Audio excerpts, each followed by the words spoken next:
Good morning students. हाँ तो बेटा अपना जो है अभी थर्ड चैप्टर चल रहा है। थर्ड चैप्टर में अपना जो है लेक्चर 8 आज अपने शुरू कर रहे हैं, litigation and struggle of British empire का। तो देखो बेटा इसमें अपन बात कर रहे थे नेशनल मूवमेंट्स की, तो नेशनल मूवमेंट्स में आज अपन देखेंगे साइमन कमीशन देखेंगे बेटा। ठीक है, तो साइमन कमीशन देखते हैं कि साइमन कमीशन में देखो एक्चुअल में हुआ क्या था। ठीक है, तो देखो साइमन कमीशन की बात करेंगे अपन।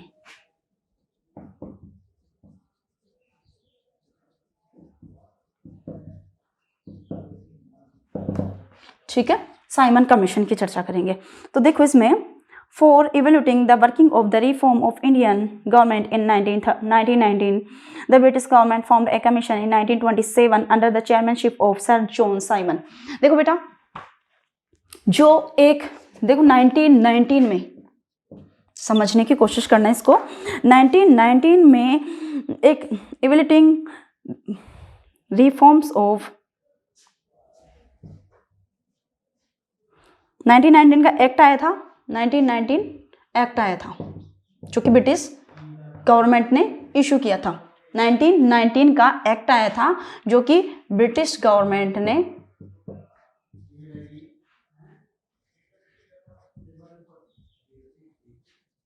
आपको मैंने बताया था कि इंडिया में जो मतलब शासन होता था, जो एडमिनिस्ट्रेशन होता था, वो ब्रिटिश गवर्नमेंट द्वारा दिए हुए एक्ट के अकॉर्डिंग होता था।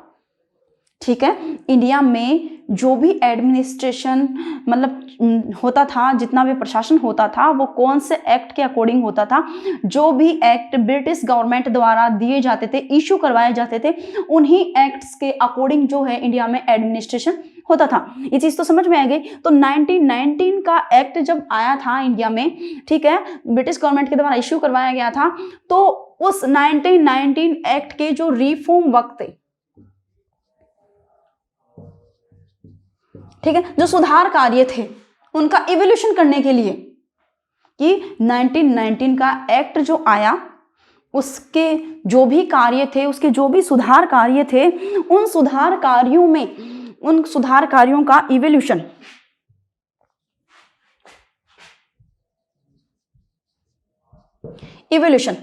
ठीक है, इन रिफॉर्म वर्क्स का इवोल्यूशन करने के लिए, इवोल्यूशन मूल्यांकन करने के लिए कि ब्रिटिश गवर्नमेंट द्वारा जो 1919 का एक्ट दिया गया है, तो वो जो है कहां तक प्रभावी रहा। ठीक है, उसने जो है इंडिया के एडमिनिस्ट्रेशन में क्या क्या रिफॉर्म किए, क्या क्या सुधार किए, उन चीजों का रिफॉर्म करने के लिए, उन चीजों का इवोल्यूशन करने के लिए, ठीक है, ये क्या लाया गया, 1927 में साइमन कमीशन लाया गया।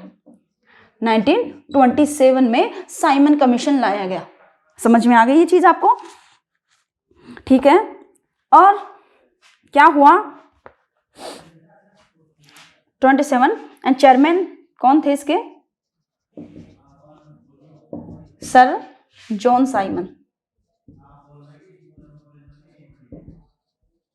ठीक है बेटा, sir John Simon Simon commission के चेयरमैन थे। जॉन साइमन के नाम पर ही इस कमीशन का नाम साइमन कमीशन रखा गया था। ये चीज समझ में आ गई कि 1919 के एक्ट का इवोल्यूशन करने के लिए, 1919 के एक्ट का इवोल्यूशन करने के लिए ब्रिटिश गवर्नमेंट द्वारा एक कमीशन बनाया गया। वो कमीशन कौन सा था, साइमन कमीशन था। और ये कमीशन कब बनाया गया, 1927 में इसको फॉर्म किया गया था। ठीक है, ये जो फॉर्म्ड हुआ था साइमन कमीशन फॉर्म्ड इन, यहीं पे लिख लेते हैं एक बार अपन टोटल, ये चीज तो समझ में आ गई। Simon commission was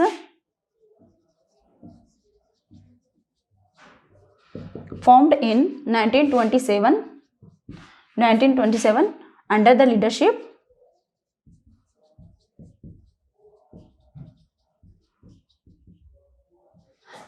of Sir John Simon। Okay बेटा, ठीक है, for the evolution of 1919 act.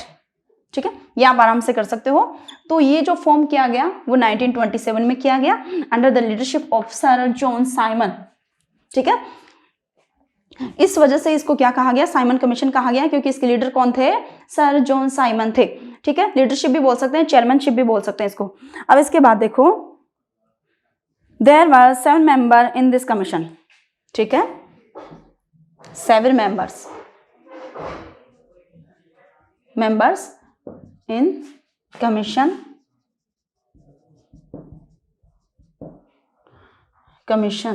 ठीक है, there were 7 members in commission. इस कमीशन में कितने मेंबर्स थे? 7 मेंबर्स थे, but no one was Indian. No one of them was an Indian, ठीक है, लेकिन उनमें से कोई भी भारतीय नहीं था। ये जो साइमन कमीशन बनाया गया था, इसमें 7 सदस्य थे, लेकिन 7 सदस्यों में एक भी भारतीय नहीं था, ठीक है। अब रिफॉर्म वर्क्स की बात कर रहे हैं, रिफॉर्म वर्क्स की बात कर रहे हैं क्या कि इसके वर्क्स क्या थे, तो इंडियंस को ध्यान होंगे, ठीक है, इंडियंस को पता रहेगा कि इसमें जो क्या रिफॉर्म था क्या नहीं था, ठीक है, लेकिन इसमें तो एक भी भारतीय नहीं था, इसमें सारे कौन थे? ब्रिटिशर्स थे, तो इस चीज का अपोजिशन तो होना था, विरोध तो होना था ही ना। तो इसके बाद देखो, when this commission reached Mumbai on 3rd Feb 1928, ठीक है, this commission on 3rd Feb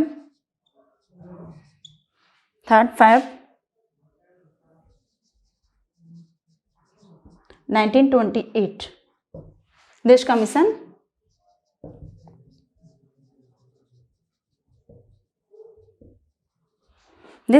was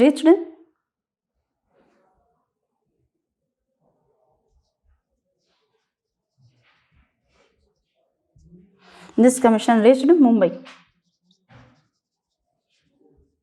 okay, on 3rd February 1928 this commission reached Mumbai. ये कमीशन कहाँ पहुंचा? मुंबई पहुंचा। देखो मुंबई पहुंचते ही इसका क्या हुआ? It was strictly opposed by people. लोगों के द्वारा इसका क्या किया गया? रिकली अपोजिशन किया गया, विरोध किया गया बहुत बुरी तरीके से, ठीक है। कौन से कमीशन का? साइमन कमीशन का। What was the reason for opposed? Because there were 7 members in this commission but no one of them was an Indian. उनमें से एक भी भारतीय नहीं था, इस वजह से इस कमीशन का क्या हुआ? विरोध हुआ। रीजन क्या था? There were 7 members in this commission but no one of them was an Indian. कोई भी उसमें से एक भी भारतीय नहीं था, सारे कौन थे? ब्रिटिशर्स थे, ठीक है। तो देखो इसके बाद में फिर क्या हुआ? It was initially opposed under the leadership of Lala Lajpat Rai, ठीक है। लाहौर में लाला लाजपत राय के द्वारा भी जो है इसका अपोजिशन किया गया। देखो लाला लाजपत राय ने लाहौर में इसका विरोध किया था, तो देखो क्या हुआ था, ठीक है। ये चीजें, तीनों चीजें आपके समझ में आ चुकी है कि ये जो Simon commission was formed in 1927 under the chairmanship of sir John Simon, ठीक है, for the reform works of 1919 act, ठीक है, for the evolution of reform works of 1919 act, ठीक है। 1919 के एक्ट के रिफॉर्म वर्क्स के मूल्यांकन के लिए साइमन कमीशन को गठित किया गया था 1927 में, जबकि ये भारत कब आया था? 1928 में। मतलब गठन इसका ब्रिटिश में ही हुआ था, इसका गठन ब्रिटिश में ही हुआ था, ब्रिटिश के ही सदस्य थे इसमें। ये तो भारत तो कब आया था? 3 फरवरी 1928 को आया था कमीशन। आते इसका क्या हुआ? विरोध शुरू हो गया। विरोध शुरू लाहौर में किसने किया? लाला लाजपत राय ने। अब देखेंगे अपन आगे क्या हुआ इसमें।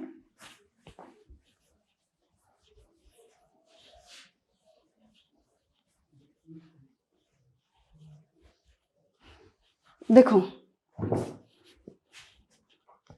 हाँ देखो, इन Lahore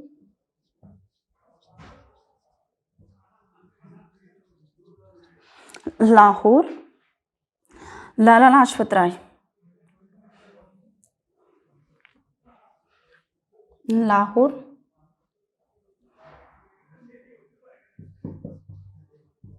it was initially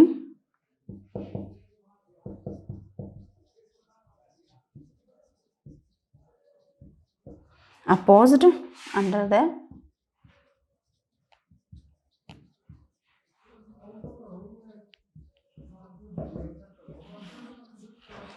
of लाला लाजपत राय। बेटा इनका ध्यान रखना है आपको, ठीक है।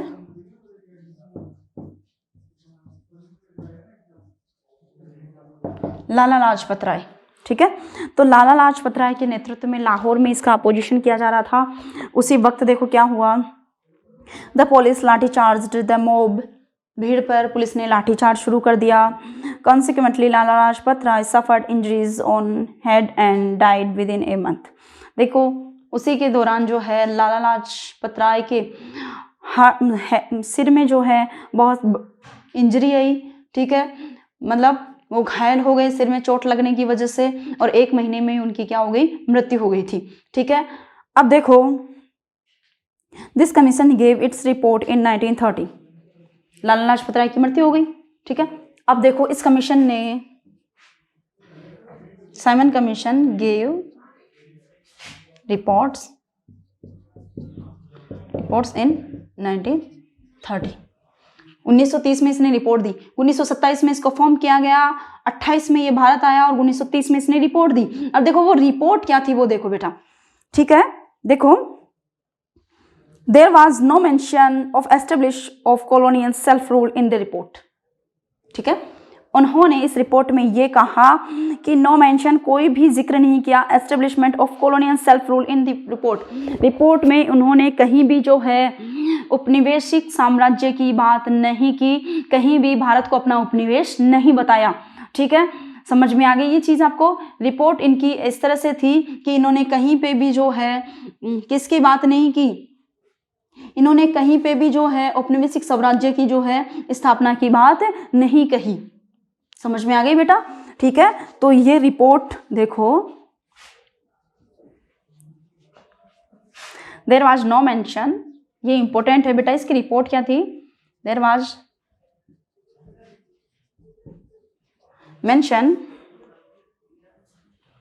ऑफ एस्टेब्लिशमेंट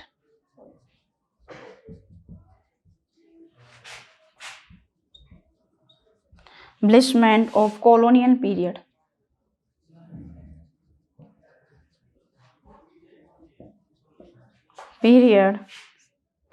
colonial self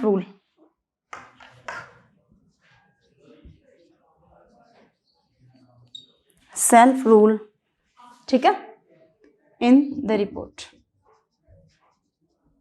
ये आपको ध्यान में रखना है कि इस रिपोर्ट में क्या था और ये रिपोर्ट कब दी गई थी, ठीक है। There was no mention of establishment of colonial self rule in the report, कहीं पे भी रिपोर्ट में इस औपनिवेशिक साम्राज्य की जो है बात नहीं कही गई थी। अब देखो नेक्स्ट अपन देखेंगे सिविल डिसओबीडेंस मूवमेंट, ठीक है। देखो सिविल डिसओबीडेंस मूवमेंट की चर्चा करेंगे अपन। तो देखो क्या था civil disobedience movement.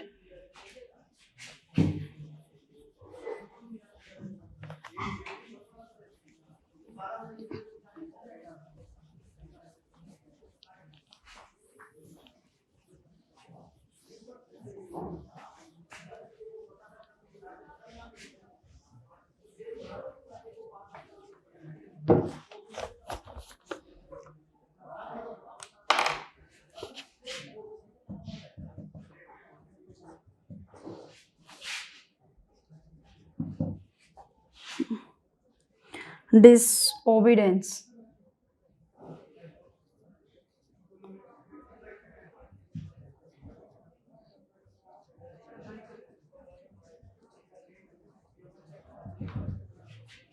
Civil disobedience movement की चर्चा करेंगे।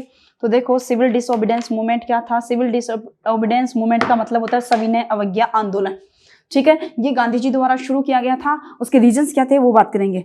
In the Congress meeting held on 30 December 1929 the Congress passed the resolution of obtain complete स्वराज्य under the leadership of Jawaharlal Nehru. 1930 में, ठीक है, कांग्रेस का एक अधिवेशन रखा गया। 1929 में जो है कांग्रेस का एक अधिवेशन रखा गया, उसमें एक रिसोल्यूशन, एक प्रस्ताव पास किया गया। किस बात के लिए? कंप्लीट स्वराज्य, संपूर्ण स्वराज्य की मांग रखी गई या संपूर्ण स्वराज्य का प्रस्ताव पारित किया गया। किसकी लीडरशिप में? जवाहरलाल नेहरू की लीडरशिप में जो है ये स्वराज्य प्रस्ताव जो है पास किया गया, ठीक है। तो आप इसको डायरेक्टली कर सकते हो कि ऑन 30 December 1929, ठीक है, Congress passed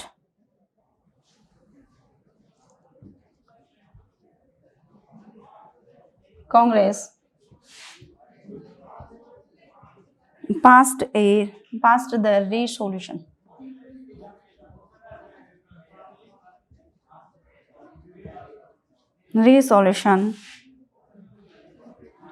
to obtain complete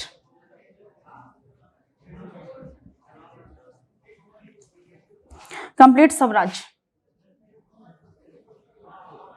ठीक है, कंप्लीट स्वराज्य का प्रस्ताव जो है पास किया गया कब? 13 दिसंबर 1920 को, 1929, ठीक है, 1929 को कांग्रेस के द्वारा संपूर्ण स्वराज्य की जो है, पूर्ण स्वराज्य की जो है मांग रखी गई थी, ठीक, सॉरी, प्रस्ताव जो है पास किया गया था अंडर द लीडरशिप, ये भी आपको ध्यान में रखना है, अंडर द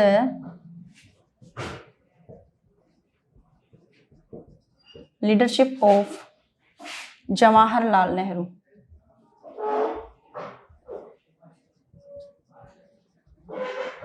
ठीक है, जवाहरलाल नेहरू की लीडरशिप में जो है ये प्रस्ताव जो है पास किया गया। इसके बाद देखो बेटा, in order to achieve the objective to complete Swarajya, Gandhi ji along with 78 companies marched on foot towards Dandi village situated on the sea coast in Gujarat around 358 kilometers away from Sabarmati आश्रम। अब देखो इसी ऑर्डर में, ठीक है, इसी क्रम में जो पूर्ण स्वराज्य की मांग को लेकर गांधी जी जो है अपने 78 अनुयायियों के साथ में, ठीक है, उन्होंने अपने मतलब फुट पे मार्च किया, ठीक है, पैदल यात्रा शुरू कर दी डांडी विलेज, और कहाँ पे पहुंचे? साबरमती आश्रम से ये कहाँ पे पहुंचे?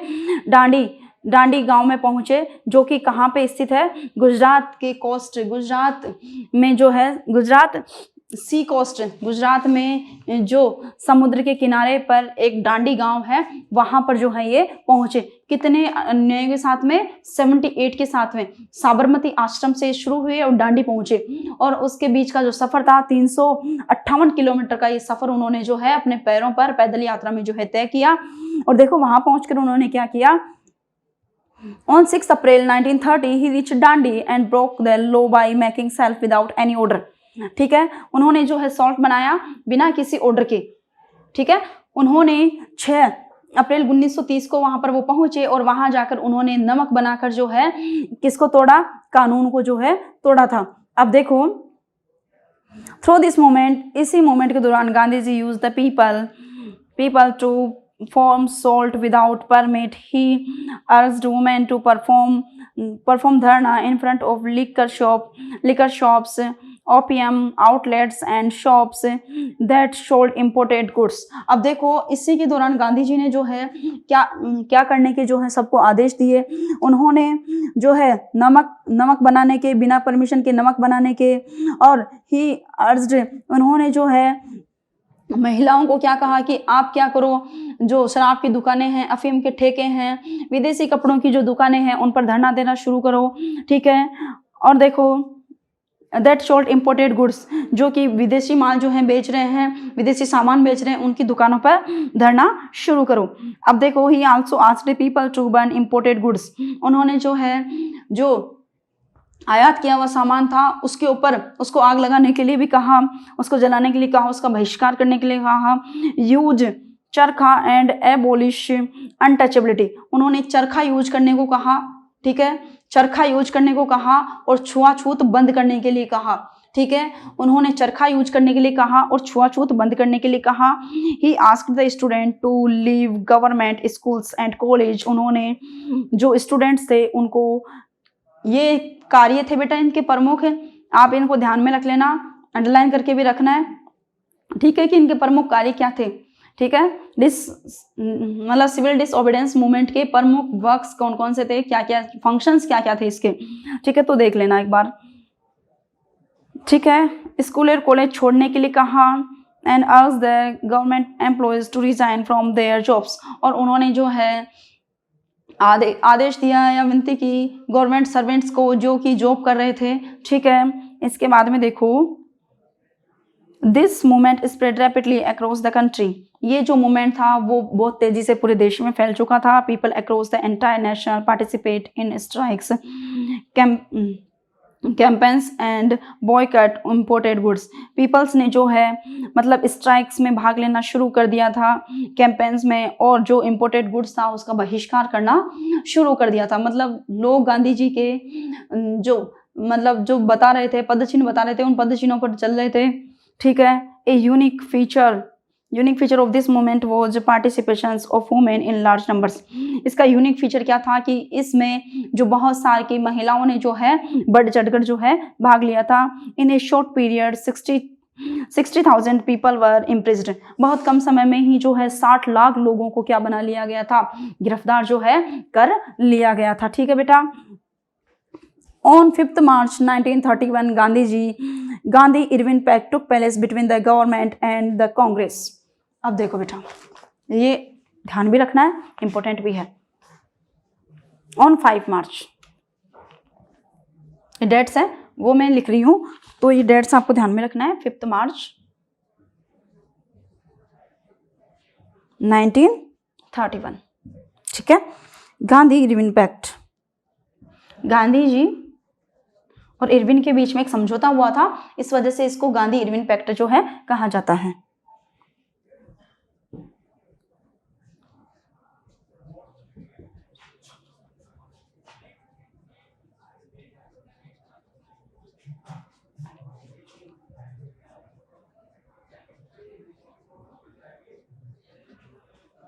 Between the government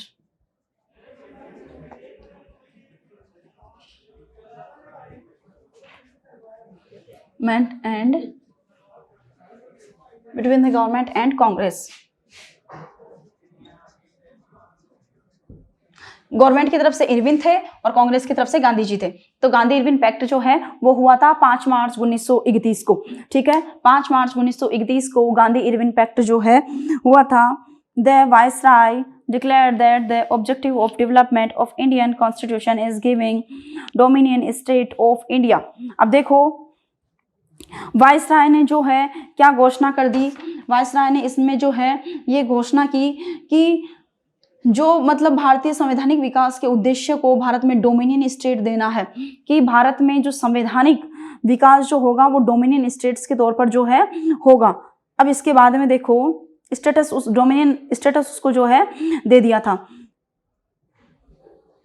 Gandhi ji participate in the second round table conference which was called for Indians constitution reform. अब देखो ये भी लिखना है आपको कि गांधी जी ने द्वितीय जो गोलमेज सम्मेलन हुआ था उसमें पार्टिसिपेट किया गया था, जो कि किस बात के लिए रखा गया था, इंडियन कॉन्स्टिट्यूशन बनाने के लिए जो है रखा गया था।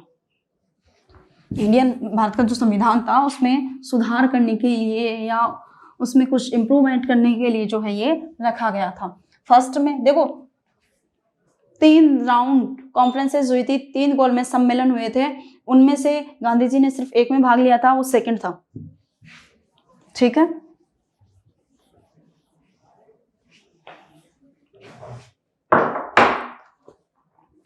तो देखो ये भी लिखना है कि गांधी जी ने कौन से गोलमेज सम्मेलन में भाग लिया।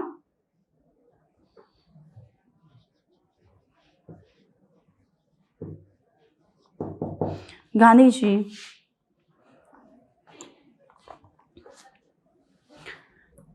जी पार्टिसिपेटेड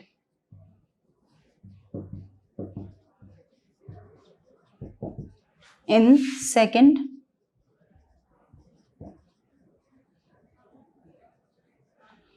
राउंड टेबल कॉन्फ्रेंस।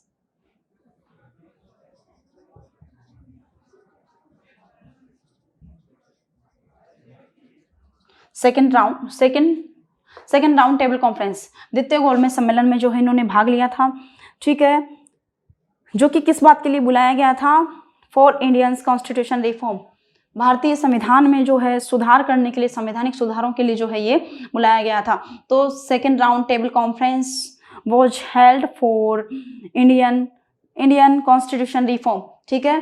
कि ये जो दूसरा द्वितीय गोलमेज सम्मेलन जो हुआ था वो किस बात के लिए हुआ था, फॉर इंडियन कॉन्स्टिट्यूशनल रिफॉर्म, ठीक है, भारतीय संविधान में जो है कुछ रिफॉर्म करने के लिए जो है ये शुरू किया गया था। He returned unsatisfied and started the second civil disobedience movement again in 1932. In 1932, ठीक है, वापस इन्होंने 1931 में वापस उसको छोड़ दिया था, 29 में शुरू किया, 31 में उसको रहने दिया, ठीक है, फिर 32 में वापस इसको जो है शुरू किया था गांधी जी ने। तो देखो गांधी जी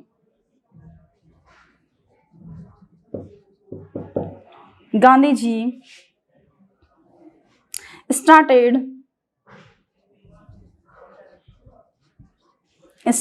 second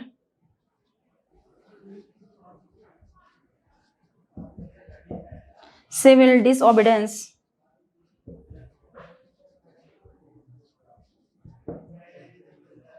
movement, ठीक है बेटा। गांधी जी ने 1932 में वापस सेकेंड सिविल डिसओबीडियंस मूवमेंट जो है वो शुरू कर दिया था। दूसरी बार सविनय अवज्ञा आंदोलन जो है किसके द्वारा शुरू किया गया था, गांधी जी के द्वारा। देखो वहां पे जब ये किसमें गए थे, जब ये द्वितीय गोलमेज सम्मेलन में गए तो इनको अच्छा रेस्पॉन्स नहीं मिला था, ये वापस अनसेटिस्फाइड होकर वहां से लौट आए। लौट आने के बाद में इन्होंने जिसको जो आंदोलन इन्होंने चला रखा था, जो मूवमेंट सिविल डिसओबीडियंस का मूवमेंट जो इन्होंने चला रखा था, वापस उसको रीस्टार्ट इन्होंने जो है कर दिया। और रीस्टार्ट इन्होंने कब किया बेटा, 1932 में जो है गांधी जी ने सेकंड सिविल डिसओबीडियंस मूवमेंट जो है स्टार्ट कर दिया था। गांधी इरविन पैक्ट जब हुआ था तो उनके बीच में ये हुआ था कि आप जो है द्वितीय गोलमेज सम्मेलन में भाग ले, वहां पे हम इंडियन कॉन्स्टिट्यूशन में बहुत सारे के जो है इंप्रूवमेंट करेंगे, ठीक है। लेकिन ऐसा नहीं हुआ, तो उससे अनसेटिस्फाइड होकर ये वापस आ गए। वापस आने के बाद में जो है 32 में इन्होंने वापस क्या कर दिया, वापस से ये जो सिविल डिसओबीडियंस मूवमेंट जो था वो वापस रीस्टार्ट कर दिया, दोबारा इसको जो है स्टार्ट कर दिया था, ठीक है बेटा। अब इसके बाद में आप देखोगे Gandhi ji accepted the failure of this movement and resign from the membership of the Congress. देखो after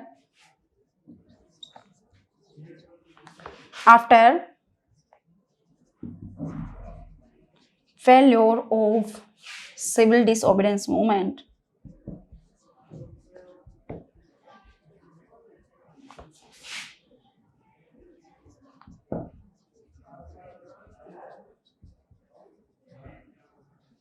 Gandhi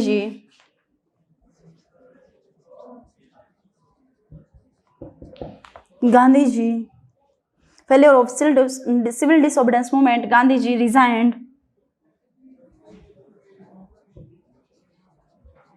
resigned from the membership। ये आपको ध्यान में रखना है बेटा कि उन्होंने कांग्रेस की मेंबरशिप का त्याग कब किया था, रिजाइन उन्होंने कब दिया था, मेंबरशिप ऑफ द कांग्रेस, ठीक है बेटा।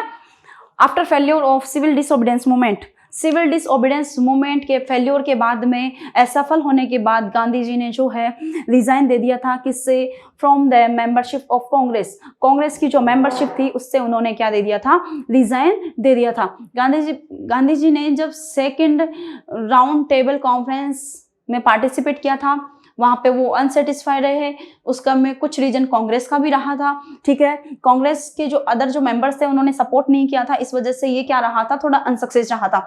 वहां से रिटर्न होने के बाद में इन्होंने वापस सिविल डिसओबीडियंस मूवमेंट चलाया, लेकिन फिर से इसको कांग्रेस के जितने भी मेंबर्स थे सभी का सपोर्ट नहीं मिला। इस वजह से गांधी जी ने क्या डिक्लेयर कर दिया, दैट ही बिकेम फेल्योर, वो क्या बन गए थे, असफल जो है हो गए थे। इस वजह से after failure of civil disobedience movement, जैसे ही सिविल डिसओबीडियंस मूवमेंट फेल्योर हुआ तो उन्होंने जो है रिजाइन दे दिया, किससे, मेंबरशिप ऑफ द कांग्रेस की सदस्यता का उन्होंने त्याग जो है कर दिया बेटा। अब जो नेक्स्ट अपना है पर्सनल सत्याग्रह, व्यक्तिगत सत्याग्रह की जो है अपन बेटा नेक्स्ट वीडियो में जो है चर्चा करेंगे बेटा। तब तक आप जो है जो भी आज आपको 2 मूवमेंट्स जो बताए हैं उनको आप क्या है क्लियर कर लो, ठीक है बेटा। तब तक हैव ए गुड लक।